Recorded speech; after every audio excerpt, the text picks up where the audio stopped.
안녕하세요. 저는 광진구 자양동에 있는 요한서울교회를 섬기는 목사 백상욱입니다.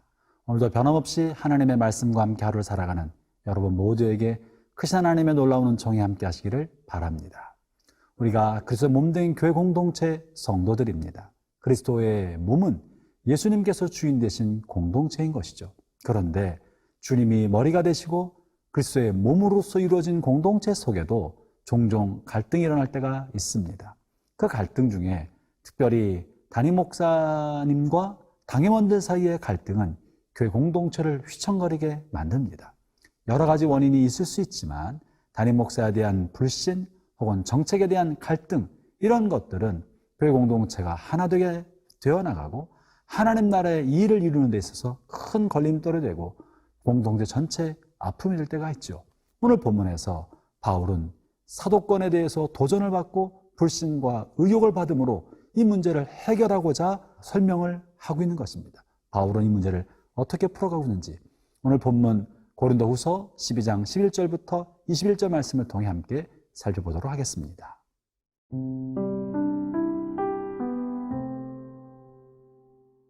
고린도후서 12장 11절에서 21절 말씀입니다.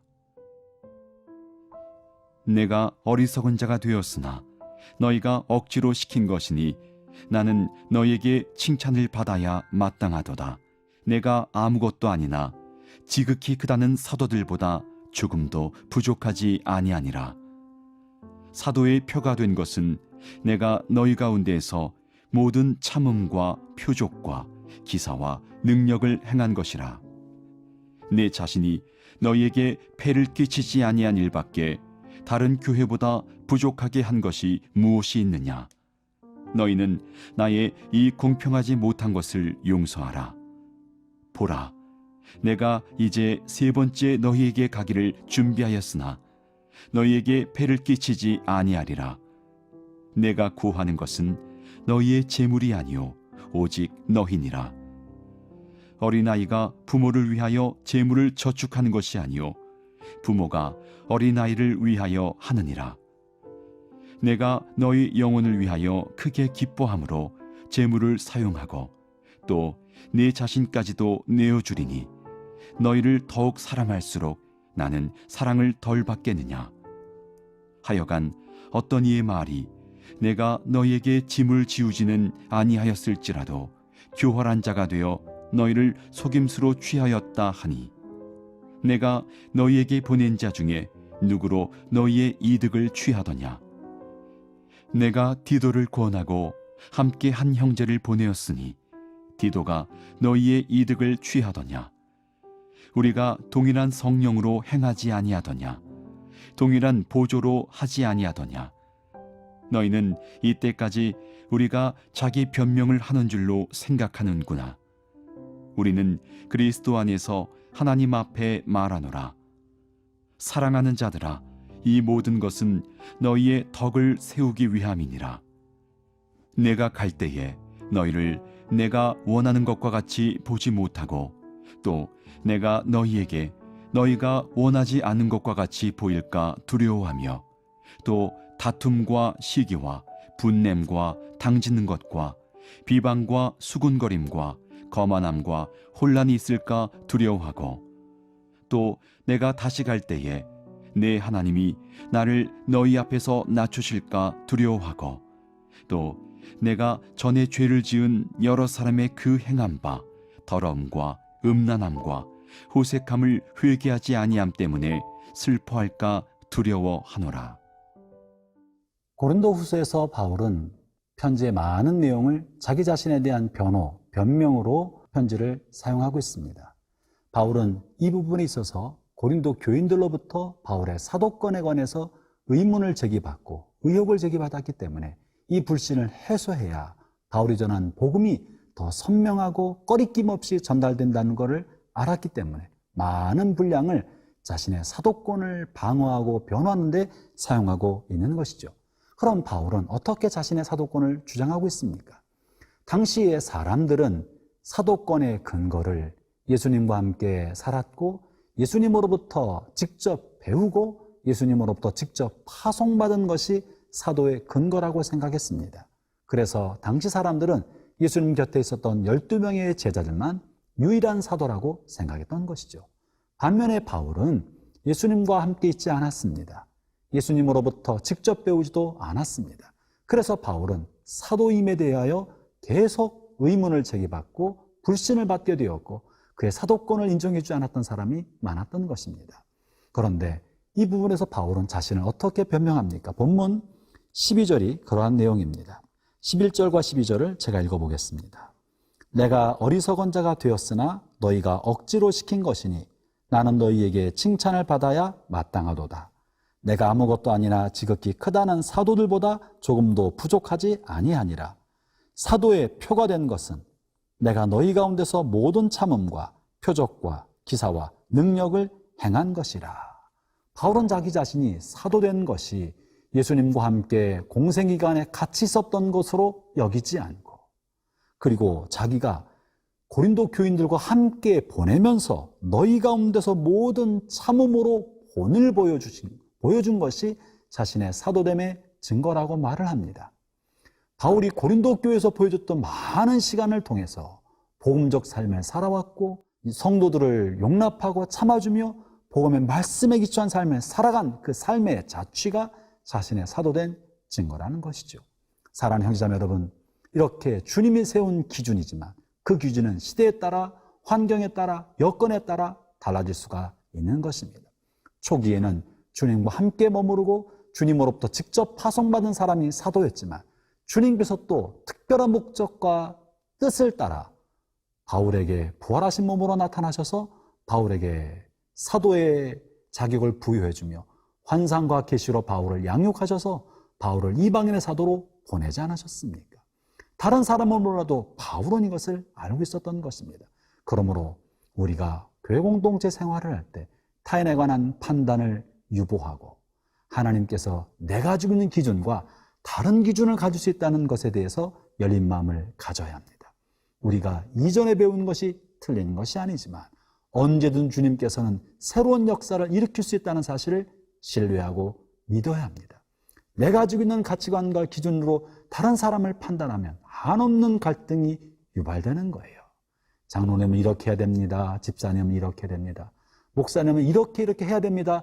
내가 가지고 있는 기준과 가치 판단을 따라 다른 사람을 재단하고 정죄하고 요구한다면 누구 말이 맞는 말입니까? 끝없는 갈등이 유발되지 않겠습니까? 그러므로 주님의 기준은 다르다라는 것을 받아들일 때 교회 공동체는 훨씬 더 폭넓은 공동체, 포용과 화합의 공동체, 갈등을 극복하고 그리스도 몸 안에서 하나 되는 공동체가 될 것입니다. 아울러 목회자는 표직 중에 하나는 성도와 함께 살아갔던 삶의 자취요. 또 한 가지 본문에서 바울은 자신이 물질에서 투명하고 물질에서 아무에게도 폐를 끼치지 아니하며 높은 도덕성을 유지하고 살아갔던 것을 바울 자신의 사도됨의 증거로 제시합니다. 본문 13절과 14절이 그러한 것입니다. 제가 읽어보겠습니다. 내 자신이 너희에게 폐를 끼치지 아니한 일밖에 다른 교회보다 부족하게 한 것이 무엇이 있느냐? 너희는 나의 공평하지 못한 것을 용서하라.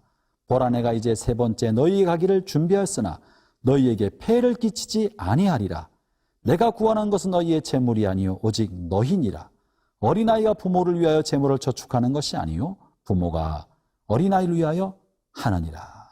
바울은 성도들에게 물질적으로 어떠한 피해를 주지 않고 물질 앞에서 깨끗하게 지내왔던 것입니다. 목회자는 그의 높은 도덕성으로 자신이 주의 종되었음을 보여줘야 합니다. 어떻게 해서든지 목회자는 재정에 대해서 투명하고 물질의 욕심을 내서는 안 됩니다. 그리고 성도들이 목회자를 잘 섬기는 것을 당연하게 받아들이면 안 됩니다.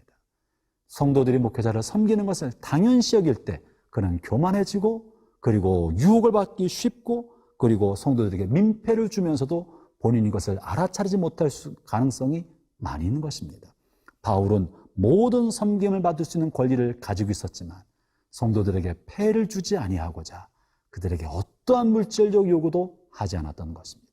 사랑하는 성도 여러분, 또 모든 동역자 여러분, 성도들이 여러분을 섬길 때 당연하게 여기지 말고 그것을 귀하게 여기고 감사히 여기고 물리칠 줄 아는 겸손과 여유와 배려하는 마음이 우리 모두에게 있으면 좋겠습니다.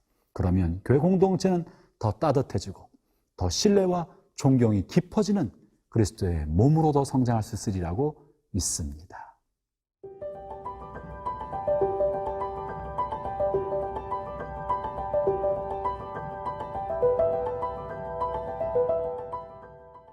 바울은 이제 교회 공동체 안에는 분열과 다툼을 생각하면서 교회 공동체가 하나 되고 그리스도의 몸에 장수한 분량에 이르는 것을 방해하는 것을 생각할 때 마음의 괴로움과 두려움을 표현합니다. 교회를 생각할 때 바울의 마음에 엄습한 두려움, 그것이 무엇일까요? 오늘 본문 20절에서 그것을 말하고 있습니다. 내가 갈 때 너희를 내가 원하는 것과 같이 보지 못하고 또 내가 너희에게 너희가 원하지 않는 것과 같이 보일까 두려워하며 또 다툼과 시기와 분냄과 당지는 것과 비방과 수금거림과 거만함과 혼란이 있을까 두려워하고. 바울은 교회를 생각할 때 몇 가지 두려움이 있었던 것입니다. 그 중에 하나는 내가 성도들이 나를 바라볼 때 성도들의 기대값에 못 미칠 것에 대한 걱정과 근심을 가지고 있었습니다. 여러분이요, 목회자들은 성도들의 기대와 존경심을 받고 살아가야 합니다. 목회자 영적 권위의 기초는 성도들의 존경심입니다. 그러므로 목회자가 성경의 성도들의 사랑과 존경을 받도록 자신을 절제하고 근신하며 깨끗하게 살도록 최선을 다해야 교회 공동체가 건강하게 보존되는 것입니다. 아울러 성도들도 목회자가 성도들을 대할 때 실망하지 아니하도록 그것에 대한 두려움이 있다는 것입니다. 그러므로 성도들도 목회자를 향하여 온전한 태도를 갖고 무례하지 않고 정중하게 대해 주어서 그리스도의 공동체는 이러해야 되겠구나 하는 바를 자신의 삶으로 실천해 나아갈 때 목회자는 존경받고 성도는 신뢰받는 그런 그리스도의 건강한 몸이 되지 않겠습니까? 이것이 깨어지면 교회 공동체는 한없는 고통에 빠지는 거예요. 그래서 바울은 첫 번째로 사람들의 기대값과 서로 멀리 있는 모습을 보일까 봐 두려워하고 있고, 이어서 계속해서 다툼과 시기, 분냄과 당짓는 것과 비방과 수금거림과 거만함과 혼란이 교회 공동체에 있을까 봐 두렵다 하였습니다. 형제자매 여러분, 다툼과 분냄, 당짓는 것은 무엇입니까? 교회 안에 서로 다른 이견이 있을 수 있습니다. 의견이 다를 수 있습니다. 생각이 다를 수 있습니다. 그러나 다른 생각을 있는 그대로 존중해 주고 또 용납하고 받아들여 주고 그리스도와 복음을 위하여 하나 되는 것입니다. 그러나 자기 주장을 정당화시키기 위해서 편을 만들고 팔을 조성하고 라인을 세우고 계파를 만들면 갈등은 점점 깊어지고 이 깊어진 갈등은 교회 공동체를 분열시키게 됩니다. 그리고 나의 계파에, 나의 그룹에 동조하지 않는 사람들을 향하여 비난과 정죄를 하지 않겠습니까? 형제자매 여러분, 그리스도의 몸이 어떻게 이렇게 갈라지겠습니까? 우리는 그리스도의 몸입니다. 주님의 핏값으로 사신 주님의 몸입니다. 우리는 세속적인 조직이 아닙니다. 종교 동아리도 아닙니다. 정치적인 어떤 이해 목적을 위해서 만들어진 집단도 아닙니다. 우리는 그리스도의 몸입니다. 그리스도의 몸이 하나 되는 것보다 더 큰 일이 어디 있겠습니까? 사랑하는 형제자매 여러분, 바울이 고린도 교회 하나됨을 위하여 피눈물을 쏟으며 이 편지를 쓰고 있는 것처럼 오늘 동일한 마음으로 온 성도들에게 권면합니다. 몸이 하나 되도록 자신의 고집과집을 내려놓고 서로를 존중히 여기며 귀히 여기고 목회자를 존경하고 성도를 신뢰하는 그리스도의 아름다운 몸이 여러분의 모든 교회 공동체 안에 이루어지기를 축원합니다.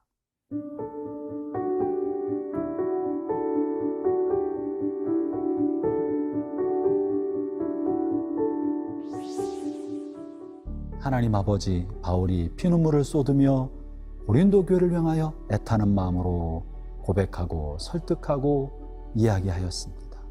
하나님, 이 땅의 모든 주님의 몸된 교회 공동체가 목회자를 존중하고 성도를 사랑하며 그리스도 안에서 하나 되어 주님께서 우리에게 맡긴 거룩한 사명을 잘 이루어가는 주님의 몸된 교회 공동체 되게 하여 주옵소서.